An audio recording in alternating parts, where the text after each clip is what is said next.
ਜਥੇਦਾਰ ਸਾਹਿਬਾਨ ਦੀ ਨਿਯੁਕਤੀ ਕਾਰਜ ਖੇਤਰ ਅਤੇ ਸੇਵਾ ਮੁਕਤੀ ਸੰਬੰਧੀ ਸੁਝਾਵਾਂ ਤੇ ਵਿਚਾਰ ਲਈ ਬਣਾਈ ਜਾਵੇਗੀ ਕਮੇਟੀ। ਪਾਕਿਸਤਾਨ ਨਾਲ ਲੱਗਦੇ ਸਰਹੱਦੀ ਖੇਤਰਾਂ ਵਿੱਚ ਕੱਲ੍ਹ ਨੂੰ ਹੋਵੇਗਾ ਮੌਕ ਡਰਿਲ। ਲੁਧਿਆਣਾ ਵਿਖੇ ਬੇਰੁਜ਼ਗਾਰ ਅਧਿਆਪਕਾਂ ਵੱਲੋਂ ਸਰਕਾਰ ਖਿਲਾਫ ਰੋਸ ਪ੍ਰਦਰਸ਼ਨ। ਜਥੇਦਾਰ ਸਾਹਿਬ ਉਹਨਾਂ ਦੀ ਨਿਯੁਕਤੀ ਤੇ ਉਹਨਾਂ ਦੇ ਸੇਵਾ ਮੁਕਤ ਕਿਵੇਂ ਕਰਨਾ, ਉਹ ਸਾਡੇ ਕੋਲ 20/5 ਤੱਕ ਸਾਰੇ ਸੰਗਤਾਂ ਦੇ ਸੁਝਾਅ ਮਿਲ ਚੁੱਕੇ ਆ। ਜਿਹੜੀਆਂ ਸੰਗਤਾਂ ਦੇ ਸੁਝਾਅ ਮਿਲ ਚੁੱਕੇ ਉਹਨਾਂ ਨੂੰ ਤਾਂ ਅਸੀਂ ਨਹੀਂ ਸੱਦਾਂਗੇ, ਪਰ ਜਿਹਨੇ ਨਹੀਂ ਸੁਝਾਅ ਭੇਜੇ ਉਹਦੇ ਵਿੱਚ ਅਸੀਂ ਹੁਣ ਕਮੇਟੀ ਇੱਕ ਬਣਾਉਣ ਜਾ ਰਹੇ ਹਾਂ। ਉਸ ਕਮੇਟੀ ਦੇ ਵਿੱਚ ਇਹ ਜਿੰਨਾ ਸਾਡੇ ਕੋਲ ਸੰਬੰਧਿਤ ਧਿਰਾਂ ਵੱਲੋਂ ਸਾਨੂੰ ਸੁਝਾਅ ਦਿੱਤੇ ਗਏ ਉਹਨਾਂ ਦਾ ਮੁਲਾਂਕਣ ਕੀਤਾ ਜਾਊਗਾ।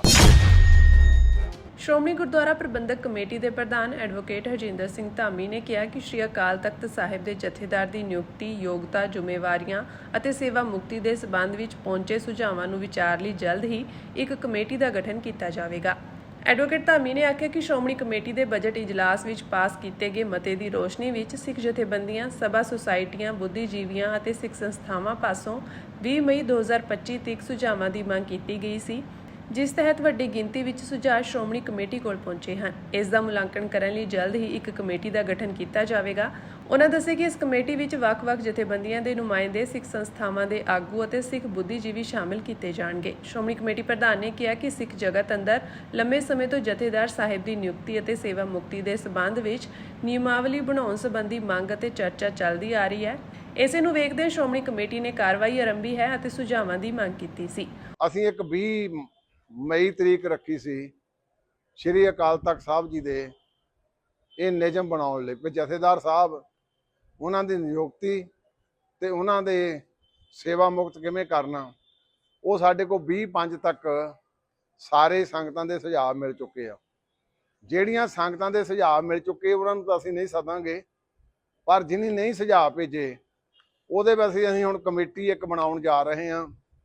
ਉਸ ਕਮੇਟੀ ਦੇ ਵਿੱਚ ਇਹ ਜਿੰਨਾ ਸਾਡੇ ਕੋਲ ਸੰਬੰਧਿਤ ਧਿਰਾਂ ਵੱਲੋਂ ਸਾਨੂੰ ਸੁਝਾਅ ਦਿੱਤੇ ਗਏ ਉਹਨਾਂ ਦਾ ਮੁਲਾਂਕਣ ਕੀਤਾ ਜਾਊਗਾ।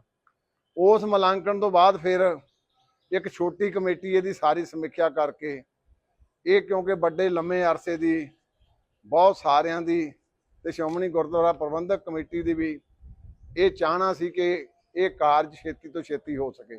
ਹੁਣ ਪਹੁੰਚੇ ਸੁਝਾਵਾਂ ਨੂੰ ਵਿਚਾਰ ਕੇ ਜਲਦ ਹੀ ਨਿਯਮਾਵਲੀ ਤੈਅ ਕੀਤੀ ਜਾਵੇਗੀ।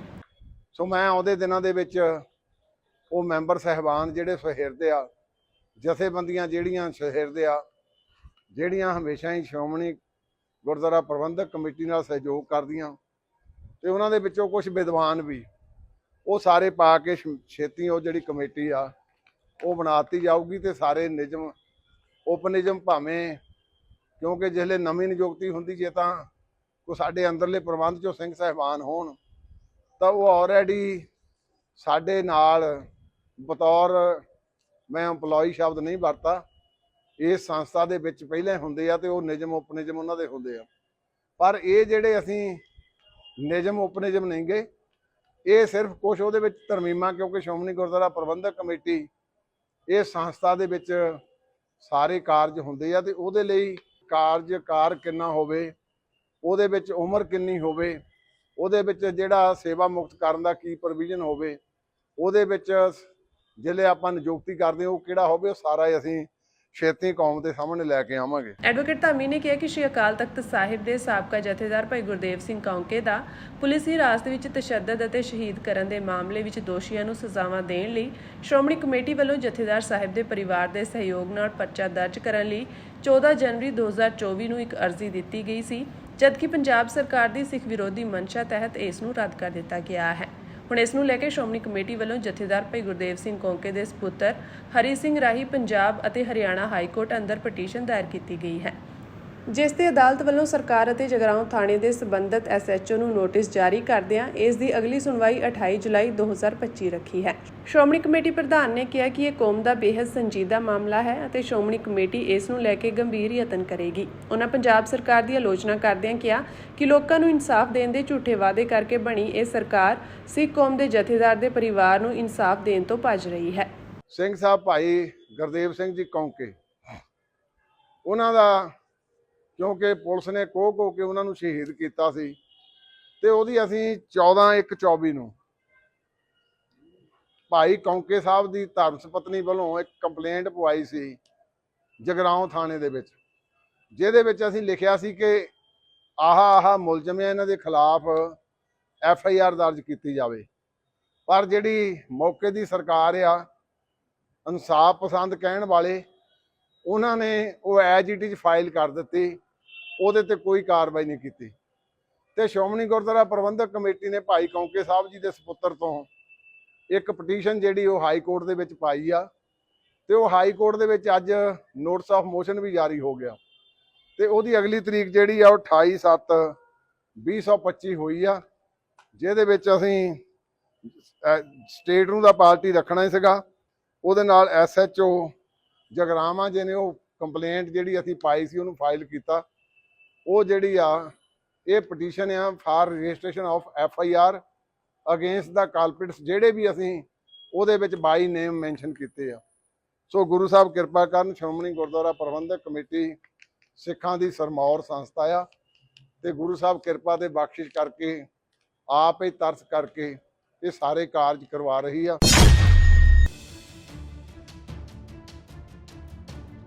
ਪਾਕਿਸਤਾਨ ਦੀ ਸਰਹੱਦ ਨਾਲ ਲੱਗਦੇ ਰਾਜਾਂ ਵਿੱਚ ਵੀਰਵਾਰ ਨੂੰ ਇੱਕ ਵਾਰ ਫਿਰ ਮੌਕ ਡਰਿਲ ਕੀਤੀ ਜਾਵੇਗੀ। ਜਾਣਕਾਰੀ ਅਨੁਸਾਰ ਇਹ ਮੌਕ ਡਰਿਲ ਕੱਲ ਨੂੰ ਸ਼ਾਮ ਨੂੰ ਹੋਵੇਗੀ। ਇਹ ਮੌਕ ਡਰਿਲ ਗੁਜਰਾਤ, ਰਾਜਸਥਾਨ, ਜੰਮੂ ਕਸ਼ਮੀਰ ਵਿੱਚ ਕੀਤੀ ਜਾਵੇਗੀ ਅਤੇ ਪੰਜਾਬ ਵਿੱਚ ਆਪਰੇਸ਼ਨ ਸ਼ੀਲਡ ਦੀ ਮੌਕ ਡਰਿਲ 3 ਜੂਨ ਨੂੰ ਸ਼ਾਮ 7:30 ਵਜੇ ਹੋਵੇਗੀ। ਅਜਿਹੀ ਸਥਿਤੀ ਵਿੱਚ ਲੋਕਾਂ ਨੂੰ ਸੁਚੇਤ ਰਹਿਣ ਦੇ ਨਿਰਦੇਸ਼ ਦਿੱਤੇ ਗਏ ਹਨ। ਦੱਸ ਦਈਏ ਕਿ ਇਸ ਤੋਂ ਪਹਿਲਾਂ ਆਪਰੇਸ਼ਨ ਸਿੰਧੂਰ ਦੇ ਤਹਿਤ ਭਾਰਤ ਨੇ ਪਾਕਿਸਤਾਨ ਵਿੱਚ 9 ਥਾਵਾਂ ਤੇ ਵੱਡਾ ਹਮਲਾ ਕਰਨ ਦਾ ਦਾਅਵਾ ਵੀ ਕੀਤਾ ਸੀ। ਲੇਡੀਜ਼ ਪੁਲਿਸ ਨੇ ਲੇਡੀਜ਼ ਜਿਹੜੀਆਂ ਸਾਡੀਆਂ ਕੁੜੀਆਂ ਨੇ ਉਹਨਾਂ ਦੇ ਚਪੇੜਾਂ ਵੀ ਮਾਰੀਆਂ ਜੀ। ਸਾਡੇ ਕਈ ਜਿਹੜੇ ਸਾਥੀ ਉਹਨਾਂ ਦੇ ਕੱਪੜੇ ਵੀ ਪਾਟੇ ਆ ਜੀ। ਬਹੁਤ ਜ਼ਿਆਦਾ ਧੱਕਾ ਕੀਤਾ ਜੀ। ਸਾਨੂੰ 4 ਘੰਟੇ ਹੋ ਗਏ, ਸਾਨੂੰ ਕਹਿੰਦੇ ਪ੍ਰਸ਼ਾਸਨ ਕਹਿੰਦਾ ਤੁਸੀਂ ਸਾਡੇ ਨਾਲ ਕੋਆਪਰੇਟ ਕਰੋ, ਅਸੀਂ ਕਰ ਲਿਆ। ਹੁਣ ਜਦੋਂ ਸਾਡਾ ਤੁਸੀਂ ਕੋਈ ਹੱਲ ਨਹੀਂ ਕਰਨਾ, ਅਸੀਂ ਲੁਧਿਆਣਾ ਦੇ ਜਵਾਹਰ ਨਗਰ ਵਿੱਚ ਉਸ ਸਮੇਂ ਮਾਹੌਲ ਕਾਫੀ ਤਣਾਅਪੂਰਨ ਹੋ ਗਿਆ ਜਦੋਂ ਪਾਣੀ ਵਾਲੀ ਟੈਂਕੀ ਤੇ ਕੁਝ ਅਧਿਆਪਕ ਚੜ੍ਹ ਗਏ। ਦੱਸ ਦਈਏ ਕਿ ਅਧਿਆਪਕਾਂ ਵੱਲੋਂ PTI ਦੀਆਂ ਅਸਾਮੀਆਂ ਦੇ ਪੋਰਟਲ ਨੂੰ ਆਨਲਾਈਨ ਕਰਕੇ ਜਲਦੀ ਤੋਂ ਜਲਦੀ ਪ੍ਰਕਿਰਿਆ ਸ਼ੁਰੂ ਕਰਨ ਦੀ ਮੰਗ ਕੀਤੀ ਜਾ ਰਹੀ ਸੀ। ਦੱਸ ਦਈਏ ਕਿ ਸਰਕਾਰ ਵੱਲੋਂ ਹਾਲੇ ਤੱਕ ਭਰਤੀਆਂ ਨਹੀਂ ਖੋਲੀਆਂ ਗਈਆਂ, ਜਿਸ ਕਾਰਨ ਬੇਰੁਜ਼ਗਾਰ ਅਧਿਆਪਕ ਸਰਕਾਰ ਖਿਲਾਫ ਵਿਰੋਧ ਪ੍ਰਦਰਸ਼ਨ ਕਰ ਰਹੇ ਹਨ। ਸੂਬੇ ਭਰ ਤੋਂ ਆਏ ਇਹਨਾਂ ਅਧਿਆਪਕਾਂ ਨੇ ਕਿਹਾ ਕਿ ਉਹ ਆਮ ਆਦਮੀ ਪਾਰਟੀ ਸਰਕਾਰ ਦੇ ਖਿਲਾਫ ਵਿਰੋਧ ਕਰ ਰਹੇ ਹਨ ਅਤੇ ਲੋਕਾਂ ਨੂੰ ਇਹਨਾਂ ਦੀਆਂ ਨੀਤੀਆਂ ਬਾਰੇ ਉਜਾਗਰ ਕਰਨਗੇ। ਉਧਰ ਅਧਿਆਪਕਾਂ ਨੇ ਗੱਲਬਾਤ ਦੌਰਾਨ ਜ਼ਿਕਰ ਕੀਤਾ ਕਿ 2000 ਦੇ ਕਰੀਬ ਅਸਾਮੀਆਂ ਖਾਲੀ ਪਈਆਂ ਹਨ, ਜਿਨ੍ਹਾਂ ਨੂੰ ਹਾਲੇ ਤੱਕ ਨਹੀਂ ਭਰਿਆ ਗਿਆ। ਉਹਨਾਂ ਕਿਹਾ ਕਿ 2021 ਦੇ ਵਿੱਚ ਸਰਕਾਰ ਨੇ ਇਹਨਾਂ ਅਸਾਮੀਆਂ ਨੂੰ ਭਰਨ ਦਾ ਵਾਅਦਾ ਕੀਤਾ ਸੀ, ਪਰ ਆਮ ਆਦਮੀ ਪਾਰਟੀ ਸਰਕਾਰ ਵੱਲੋਂ ਆਨਲਾਈਨ ਪੋਰਟਲ ਅਤੇ ਜਲਦੀ ਅਸਾਮੀਆਂ ਨੂੰ ਭਰਨ ਦੀ ਗੱਲ ਆਖੀ ਗਈ ਸੀ। ਉਹਨਾਂ ਕਿਹਾ ਕਿ ਹਾਲੇ ਤੱਕ ਪੋਰਟਲ ਤੇ ਵੀ ਅਸਾਮੀਆਂ ਨਹੀਂ ਦਿਖ ਰਹੀਆਂ, ਜਿਸ ਕਾਰਨ ਉਹ ਬੇਰੁਜ਼ਗਾਰ ਹਨ। ਉਹਨਾਂ ਕਿਹਾ ਕਿ ਇਸੇ ਕਾਰਨ ਉਹਨਾਂ ਨੇ ਅੱਜ ਲੁਧਿਆਣਾ ਵਿਖੇ ਧਰਨਾ ਪ੍ਰਦਰਸ਼ਨ ਕੀਤਾ ਹੈ। ਉਹਨਾਂ ਦੱਸਿਆ ਕਿ ਇਸ ਮੌਕੇ ਕੁਝ ਅਧਿਆਪਕ ਟੈਂਕੀ ਤੇ ਚੜ੍ਹੇ ਹਨ ਅਤੇ ਉਹ ਵੀ ਉਦੋਂ ਤੱਕ ਇਸੇ ਤਰੀਕੇ ਨਾਲ ਪ੍ਰਦਰਸ਼ਨ ਕਰਨਗੇ ਜਦੋਂ ਤੱਕ ਉਹਨਾਂ ਦੀਆਂ ਮੰਗਾਂ ਨਹੀਂ ਮੰਨ ਲਈਆਂ ਜਾਂਦੀਆਂ। ਉਹਨਾਂ ਇਹ ਵੀ ਸਪਸ਼ਟ ਕੀਤਾ ਕਿ ਚੋਣਾਂ ਤੱਕ ਇਹ ਪ੍ਰਦਰਸ਼ਨ ਜਾਰੀ ਰਹੇਗਾ, ਪਰ ਉਹਨਾਂ ਨੇ ਨਾਲ ਹੀ ਇਹ ਵੀ ਕਿਹਾ ਕਿ ਚੋਣ ਜ਼ਾਬਤੇ ਦੀ ਕੋਈ ਵੀ ਉਲੰਘਣਾ ਨਹੀਂ ਕੀਤੀ ਜਾਵੇਗੀ। ਪਰ ਅਸੀਂ 2000 PTI ਪੋਸਟਾਂ ਦੇ ਰਿਲੇਟਡ ਆਏ ਸੀਗੇ। ਸਾਡਾ 2021 ਦੇ ਵਿੱਚ ਨਿਊਜ਼ ਪੇਪਰ ਦੇ ਵਿੱਚ ਇਹਨਾਂ ਨੇ ਇਸ਼ਤਿਹਾਰ ਦਿੱਤਾ ਸੀ ETT 5994 ਦੇ ਨਾਲ 5994 ਜਿਹੜੀ ETT ਭਰਤੀ ਹੈ ਜੀ, ਉਹਨਾਂ ਦਾ ਪੋਰਟਲ ਆਨਲਾਈਨ ਹੋ ਕੇ ਫਾਰਮ ਵੀ ਭਰੇਗੇ ਜੀ, ਉਹਨਾਂ ਦੀ ਜੁਆਇਨਿੰਗ ਵੀ ਹੋ ਗਈ ਹੈ ਜੀ। ਸਾਡਾ ਹਾਲੇ ਤੱਕ ਇਹਨਾਂ ਨੇ ਪੋਰਟਲ ਹੀ ਨਹੀਂ ਆਨਲਾਈਨ ਕੀਤਾ ਜੀ। ਹੁਣ ਕੀ ਕੀਤਾ ਜੀ? ਰੋਡ ਜਾਮ ਕੀਤਾ ਜੀ, ਉਸ ਤੋਂ ਬਾਅਦ ਤੁਹਾਡਾ ਕੀ ਸਰ ਹੋਇਆ? ਇਹਨਾਂ ਨੇ ਬਹੁਤ ਜ਼ਿਆਦਾ ਧੱਕਾ ਮੁੱਕੀ ਕੀਤੀ ਹੈ ਸਾਡੇ ਨਾਲ। ਅਸੀਂ ਆਰਾਮ ਨਾਲ ਜਿਹੜਾ ਕਿ ਸਾਈਡ ਤੇ ਰੋਡ ਪ੍ਰਦਰਸ਼ਨ ਕਰਨਾ ਚਾਹੁੰਦੇ ਸੀ, ਪਰ ਇਹਨਾਂ ਨੇ ਚੱਕ ਕੇ ਸਾਨੂੰ ਧੁੰਨ ਮਾਰੇ, ਮੁੱਕੀਆਂ ਮਾਰੀਆਂ ਜੀ, ਮੂੰਹ ਤੇ ਚਪੇੜਾਂ ਮਾਰਿਆ ਜੀ। ਕੁੜੀਆਂ ਨੇ, ਲੇਡੀਜ਼ ਪੁਲਿਸ ਨੇ ਲੇਡੀਜ਼ ਜਿਹੜੀਆਂ ਸਾਡੀਆਂ ਕੁੜੀਆਂ ਨੇ ਉਹਨਾਂ ਦੇ ਚਪੇੜਾਂ ਵੀ ਮਾਰੀਆਂ ਜੀ। ਸਾਡੇ ਕਈ ਜਿਹੜੇ ਸਾਥੀ ਉਹਨਾਂ ਦੇ ਕੱਪੜੇ ਵੀ ਪਾਟੇ ਆ ਜੀ। ਬਹੁਤ ਜ਼ਿਆਦਾ ਧੱਕਾ ਕੀਤਾ ਜੀ। ਕਿਤੇ ਅੱਜ ਰੋਡ ਜਾਮ ਕਰਨ ਦਾ ਕਾਰਨ ਇਹ ਸਾਨੂੰ ਸਰਕਾਰ ਨੇ 1 ਹਫ਼ਤੇ 'ਚ ਪੋਰਟਲ ਆਨਲਾਈਨ ਦਾ ਵਾਅਦਾ ਕੀਤਾ ਸੀ, ਆਪਦੇ ਪੇਜ ਤੇ ਵੀ ਪਾਇਆ ਸੀ ਤੇ ਅਖਬਾਰ ਦੇ ਵਿੱਚ ਵੀ ਬਾਈਟਾਂ ਦਿੱਤੀਆਂ ਸੀ, ਪਰ ਅੱਜ ਉਸ ਗੱਲ ਨੂੰ 1 ਮਹੀਨਾ ਹੋ ਗਿਆ, ਹਫ਼ਤੇ ਤੋਂ 4 ਹਫ਼ਤੇ ਹੋ ਗਏ ਸਾਡਾ ਪੁਲਿਸ ਨੇ ਧੱਕਾ ਮੁੱਕੀ ਹੋਈ ਤੁਹਾਡੀ? ਪੁਲਿਸ ਨੇ ਸਾਡੇ ਨਾਲ ਬਹੁਤ ਜ਼ਿਆਦਾ ਧੱਕਾ ਮੁੱਕੀ ਕੀਤੀ। ਆਹ ਗੱਲ ਕਈ ਬੋਲਣਾ, ਸਾਥੀਆਂ ਨੂੰ ਜਿਹੜੇ ਸਾਡੇ ਬੈਠੇ ਸੀਗੇ ਉਹਨਾਂ ਦੇ ਜਾ ਕੇ ਗੁੱਡੇ ਮਾਰੇ, ਕੁੜੀਆਂ ਦੇ ਚਪੇੜੇ ਮਾਰੇ। ਜਿਹੜੀਆਂ ਪੰਜਾਬ ਪੁਲਿਸ ਦੀਆਂ ਕੁੜੀਆਂ ਉਹਨਾਂ ਦੇ ਕੱਪੜੇ ਤੱਕ ਪਾੜੇ ਗਏ, ਸਾਨੂੰ ਨੇਲ ਤੱਕ ਮਾਰੇ ਗਏ। ਉਹਨਾਂ ਨੇ ਬੈਚ ਆਪਣੇ ਉਤਾਰ ਲਏ, ਨੇਲ ਬੈਚ ਉਤਾਰ ਲਏ ਕਿ ਸ਼ਾਇਦ ਸਾਡੇ ਨਾਲ ਕੋਈ ਇਹਨਾਂ ਨੂੰ ਪਤਾ ਨਾ ਚੱਲੇ। ਸਾਨੂੰ ਇੱਕ ਬੰਦੇ ਦਾ ਨਾਮ ਵੀ ਯਾਦ ਹੈ, ਸਾਡੀ ਵੀਡੀਓ ਵੀ ਸਾਡੇ ਕੋਲ। ਸਾਡੇ ਨਾਲ ਧੱਕਾ ਮੁੱਕੀ ਜਾਣ ਪਿੱਛੇ ਕਰ ਲਓ ਮੈਡਮ ਹੱਥ। ਸਾਨੂੰ 4 ਘੰਟੇ ਹੋ ਗਏ, ਸਾਨੂੰ ਕਹਿੰਦੇ ਪ੍ਰਸ਼ਾਸਨ ਕਹਿੰਦਾ ਤੁਸੀਂ ਸਾਡੇ ਨਾਲ ਕੋਆਪਰੇਟ ਕਰੋ, ਅਸੀਂ ਕਰ ਲਿਆ। ਹੁਣ ਜਦੋਂ ਸਾਡਾ ਤੁਸੀਂ ਕੋਈ ਹੱਲ ਨਹੀਂ ਕਰਨਾ, ਅਸੀਂ ਤਾਂ ਇੱਕੋ ਹੀ ਗੱਲ ਕਹੀ ਸੀ ਸੁਬਾ। ਉਧਰ ਮੌਕੇ ਤੇ ਪਹੁੰਚੇ ਪੁਲਿਸ ਅਧਿਕਾਰੀਆਂ ਨੇ ਕਿਹਾ ਕਿ ਕੁਝ ਅਧਿਆਪਕ ਪ੍ਰਦਰਸ਼ਨ ਕਰ ਰਹੇ ਹਨ। ਉਹਨਾਂ ਦੱਸਿਆ ਕਿ ਪ੍ਰਸ਼ਾਸਨਿਕ ਅਧਿਕਾਰੀਆਂ ਨੂੰ ਬੁਲਾਇਆ ਗਿਆ ਹੈ ਅਤੇ ਇਹਨਾਂ ਦੀ ਮੁਲਾਕਾਤ ਤੋਂ ਬਾਅਦ ਮਾਮਲਾ ਸੁਲਝਣ ਦੀ ਉਮੀਦ ਹੈ। PTI ਦੇ ਟੀਚਰ ਵਗੈਰਾ ਹੈਗੇ, ਇਹਨਾਂ ਦਾ ਕੋਈ ਮਸਲਾ ਹੈਗਾ, ਕਹਿੰਦੇ ਕੋਈ ਪੋਰਟਲ ਵਗੈਰਾ ਸਰਕਾਰ ਨੇ ਚਲਾਇਆ ਸੀ, ਚਾਲੂ ਨਹੀਂ ਕੀਤਾ, ਉਹਦੀ ਡਿਮਾਂਡ ਕਰ ਰਹੇ ਆ। ਇਹਨਾਂ ਦਾ ਟਾਈਮ 3 ਵਜੇ ਦਾ ਦਿੱਤਾ ਹੋਇਆ ਸੀਗਾ ਅਰੋੜਾ ਸਾਹਿਬ ਨੇ। ਇਹਨਾਂ ਨੂੰ ਕਿਹਾ ਵੀ ਉੱਥੇ ਆਪਣਾ ਜਾ ਕੇ ਆਪਣਾ ਪੱਖ ਦੱਸ ਸਕਦੇ ਆ, ਤੇ ਮੌਕੇ 'ਤੇ ਤਹਿਸੀਲਦਾਰ ਸਾਹਿਬ ਆ ਰਹੇ ਆ, ਉਹ ਇਹਨਾਂ ਨਾਲ ਗੱਲ ਕਰਦੇ ਆ, ਜੋ ਵੀ ਗੱਲ ਹੋਊਗੀ ਬਾਅਦ ਲੱਗਦਾ ਕੋਡ ਆਫ ਕੰਡਕਟ ਦੀ ਜਿਹੜੀ ਹੈ ਨੀਮਾ ਦੀ ਕਿਤੇ ਨਾ ਕਿਤੇ ਇਸ ਇਲਾਕੇ ਵਿੱਚ ਕੋਡ ਲੱਗਿਆ ਹੋਇਆ। ਨਹੀਂ, ਉਹ ਤਾਂ ਇਹਨਾਂ ਨੂੰ ਸਾਰੀ ਦੱਸੀ ਹੈ ਵੀ ਇਲੈਕਸ਼ਨ ਅਨਾਉਂਸ ਹੋਈ ਆ, ਤੇ ਇਹਨਾਂ ਨੂੰ ਪਤਾ ਹੀ ਹੈ, ਸਾਰੇ ਪੜ੍ਹੇ ਲਿਖੇ ਹੈਗੇ। ਬਾਕੀ ਤਹਿਸੀਲਦਾਰ ਸਾਹਿਬ ਆਉਂਦੇ ਸੀ, ਇਹਨਾਂ ਨੂੰ ਹੁਣ ਮੁਲਾਕਾਤ ਕਰਵਾਈ ਜਾ ਰਹੀ ਹੈ ਇਹਨਾਂ ਦੀ। ਅਸੀਂ ਇਹਨਾਂ ਨੂੰ ਡਿਮਾਂਡ ਕੀਤੀ ਹੈ। ਡਿਮਾਂਡ ਦੱਸੋ ਤੁਸੀਂ, ਅਜੇ ਕੋਈ ਡਿਮਾਂਡ ਦੱਸ ਨਹੀਂ ਰਹੇ ਆਪਣੀ।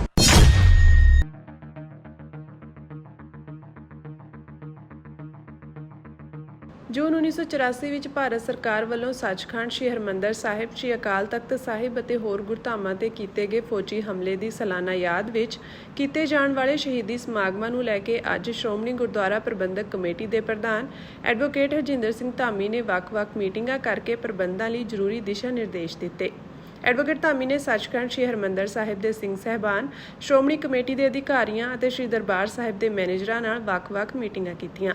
ਇਸ ਦੌਰਾਨ ਐਡਵੋਕੇਟ ਧਾਮੀ ਨੇ ਆਖਿਆ ਕਿ ਸਿੱਖ ਕੌਮ ਤੇ ਹੋਏ ਜ਼ੁਲਮ ਦੀ ਦਾਸਤਾਨ ਜੂਨ 1984 ਦਾ ਘੱਲੂਘਾਰਾ ਹਰ ਸਾਲ ਕੌਮ ਨੂੰ ਪੀੜਾ ਦਿੰਦਾ ਹੈ, ਕਿਉਂਕਿ ਸਮੇਂ ਦੀ ਕੇਂਦਰ ਸਰਕਾਰ ਵੱਲੋਂ ਕੀਤੇ ਗਏ ਸਿੱਖ ਵਿਰੋਧੀ ਇਸ ਕਰੂਰ ਕਾਰੇ ਨੂੰ ਕੌਮ ਕਦੇ ਵੀ ਨਹੀਂ ਭੁੱਲ ਸਕਦੀ।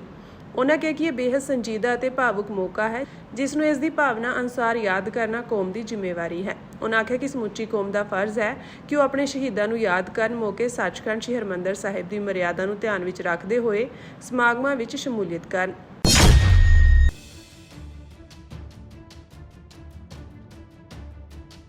ਅਮਰੀਕੀ ਵਿਦੇਸ਼ ਮੰਤਰੀ ਮਾਰਕੋ ਰੂਬੀਓ ਨੇ ਦੁਨੀਆ ਭਰ ਦੇ ਅਮਰੀਕੀ ਦੂਤਾਵਾਸਾਂ ਨੂੰ ਵਿਦਿਆਰਥੀ ਵੀਜ਼ਾ ਬਿਨੈਕਾਰਾਂ ਲਈ ਨਵੇਂ ਇੰਟਰਵਿਊ ਨਿਰਧਾਰਿਤ ਨਾ ਕਰਨ ਦਾ ਹੁਕਮ ਦਿੱਤਾ ਹੈ, ਕਿਉਂਕਿ ਟਰੰਪ ਪ੍ਰਸ਼ਾਸਨ ਸੋਸ਼ਲ ਮੀਡੀਆ ਪ੍ਰੋਫਾਈਲਾਂ ਦੀ ਜਾਂਚ ਵਧਾਉਣ ਤੇ ਵਿਚਾਰ ਕਰ ਰਿਹਾ ਹੈ। ਨਿਊਜ਼ ਏਜੰਸੀ ਦੀ ਇੱਕ ਰਿਪੋਰਟ ਅਨੁਸਾਰ ਮਾਰਕੋ ਰੂਬੀਓ ਨੇ ਕਿਹਾ ਕਿ ਜ਼ਰੂਰੀ ਸੋਸ਼ਲ ਮੀਡੀਆ ਜਾਂਚ ਅਤੇ ਜਾਂਚ ਦੇ ਵਿਸਥਾਰ ਦੀ ਤਿਆਰੀ ਲਈ ਤੁਰੰਤ ਪ੍ਰਭਾਵ ਨਾਲ ਕੌਂਸਲੇਟ ਸੈਕਸ਼ਨਾਂ ਨੂੰ ਅਗਲੇ ਦਿਸ਼ਾ ਨਿਰਦੇਸ਼ ਜਾਰੀ ਕੀਤੇ ਜਾਣ ਤੱਕ ਕੋਈ ਵਾਧੂ ਵਿਦਿਆਰਥੀ ਜਾਂ ਐਕਸਚੇਂਜ ਵਿਜ਼ਟਰ ਵੀਜ਼ਾ ਮੁਲਾਕਾਤਾਂ ਨਹੀਂ ਕੀਤੀਆਂ ਜਾਣੀਆਂ ਚਾਹੀਦੀਆਂ। ਅਮਰੀਕੀ ਵਿਦੇਸ਼ ਮੰਤਰੀ ਦੇ ਇਹ ਨਿਰਦੇਸ਼ ਦੁਨੀਆ ਭਰ ਦੇ ਡਿਪਲੋਮੈਟਾਂ ਨੂੰ ਭੇਜੇ ਗਏ ਹਨ। ਇਸ ਨੂੰ ਅਮਰੀਕਾ ਵਿੱਚ ਵਿਦੇਸ਼ੀ ਵਿਦਿਆਰਥੀਆਂ ਦੇ ਦਾਖਲੇ ਨੂੰ ਸੀਮਿਤ ਕਰਨ ਦੀਆਂ ਕੋਸ਼ਿਸ਼ਾਂ ਨਾਲ ਜੋੜਿਆ ਜਾ ਰਿਹਾ ਹੈ।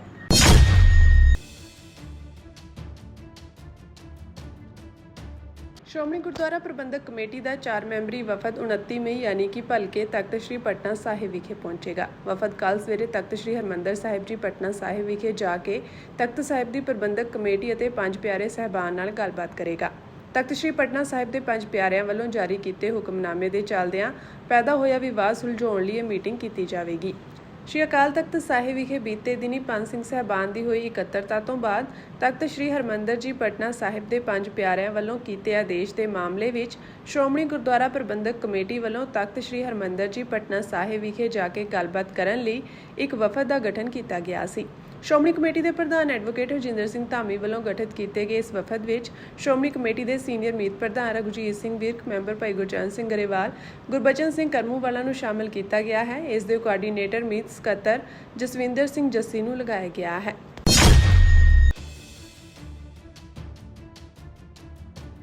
ਪੰਜਾਬ ਸਰਕਾਰ ਦੇ ਮੁੱਖ ਸਕੱਤਰ MKAP ਲਾਰੈਂਸ ਬਿਸ਼ਨੋਈ ਦੇ ਜੇਲ੍ਹ ਇੰਟਰਵਿਊ ਕੇਸ ਦੀ ਸੁਣਵਾਈ ਦੌਰਾਨ ਸਿਨਹਾ ਅਤੇ ਵਿਸ਼ੇਸ਼ ਜਾਂਚ ਟੀਮ ਦੇ ਮੁਖੀ ਪ੍ਰਬੋਧ ਕੁਮਾਰ ਵੀਡੀਓ ਕਾਨਫਰੰਸਿੰਗ ਰਾਹੀਂ ਅਦਾਲਤ ਵਿੱਚ ਪੇਸ਼ ਹੋਏ। ਪੰਜਾਬ ਸਰਕਾਰ ਦੇ ਮੁੱਖ ਸਕੱਤਰ ਵੱਲੋਂ ਜੇਲ੍ਹਾਂ ਦੀ ਸੁਰੱਖਿਆ ਪ੍ਰਣਾਲੀ ਨੂੰ ਮਜ਼ਬੂਤ ਕਰਨ ਲਈ ਸਮਾਂ ਸੀਮਾ ਬਾਰੇ ਇੱਕ ਹਲਫਨਾਮਾ ਵੀ ਅਦਾਲਤ ਵਿੱਚ ਪੇਸ਼ ਕੀਤਾ ਗਿਆ। ਵਿਸ਼ੇਸ਼ ਜਾਂਚ ਟੀਮ ਨੇ ਮਾਮਲੇ ਦੀ ਸਥਿਤੀ ਰਿਪੋਰਟ ਸੀਲਬੰਦ ਲਿਫਾਫੇ ਵਿੱਚ ਅਦਾਲਤ ਵਿੱਚ ਪੇਸ਼ ਕੀਤੀ ਅਤੇ ਜਾਂਚ ਪੂਰੀ ਕਰਨ ਲਈ 2 ਮਹੀਨਿਆਂ ਦਾ ਵਾਧੂ ਸਮਾਂ ਮੰਗਿਆ। ਅਦਾਲਤ ਨੇ SIT ਨੂੰ ਜਾਂਚ ਪੂਰੀ ਕਰਨ ਲਈ 2 ਮਹੀਨੇ ਦਾ ਸਮਾਂ ਹੋਰ ਦਿੱਤਾ ਹੈ। ਇਸ ਦੇ ਨਾਲ ਹੀ ਡਿਵੀਜ਼ਨ ਬੈਂਚ ਨੇ ਸਪਸ਼ਟ ਤੌਰ ਤੇ ਕਿਹਾ ਕਿ SIT ਨੂੰ ਇਹ ਯਕੀਨੀ ਬਣਾਉਣਾ ਚਾਹੀਦਾ ਹੈ ਕਿ ਨਾ ਸਿਰਫ ਹੇਠਲੇ ਪੱਧਰ ਦੇ ਅਧਿਕਾਰੀਆਂ ਨੂੰ ਬਲੀ ਦਾ ਬੱਕਰਾ ਬਣਾਇਆ ਜਾਵੇ, ਸਗੋਂ ਸੀਨੀਅਰ ਅਧਿਕਾਰੀਆਂ ਦੀ ਭੂਮਿਕਾ ਦੀ ਵੀ ਨਿਰਪੱਖ ਅਤੇ ਗੰਭੀਰਤਾ ਨਾਲ ਜਾਂਚ ਕੀਤੀ ਜਾਵੇ। ਦੋਵਾਂ ਧਿਰਾਂ ਦੀਆਂ ਦਲੀਲਾਂ ਸੁਣਨ ਤੋਂ ਬਾਅਦ ਅਦਾਲਤ ਨੇ ਅਗਲੀ ਸੁਣਵਾਈ ਦੀ ਤਰੀਕ 9 ਜੁਲਾਈ 2025 ਨਿਰਧਾਰਿਤ ਕੀਤੀ ਹੈ।